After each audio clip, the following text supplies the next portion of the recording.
Hello everyone, welcome from digital shop. বর্তমানে আমরা যে ক্যামেরাটি সেট আপ করছি সেটি হচ্ছে নাইকনের Z50 Mark II, সাথে হচ্ছে একটি চমৎকার লেন্স যা হচ্ছে নাইকনের 180x600 mm এই লেন্সটি। এটি মূলত ইউজ করা হবে বার্ডিং ফটোগ্রাফির জন্য। আমাদের এক সম্মানিত কাস্টমার আমাদের থেকে নিচ্ছে আজকে এই লেন্সটি। তার পছন্দের ক্যামেরাটি হচ্ছে এই নাইকন Z50 Mark II টি। উনি প্রতিনিয়ত আমাদের ভিডিও দেখে এবং আজকে সেই ভিডিও থেকেই উনি আমাদের কাছে এসছে তার পছন্দের ড্রিম সেট আপটি নিতে।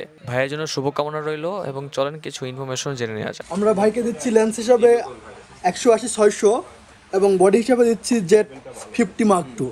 ভাই আসলে মেন উদ্দেশ্য হচ্ছে ওয়াইল্ড লাইফ ফটোগ্রাফি করা।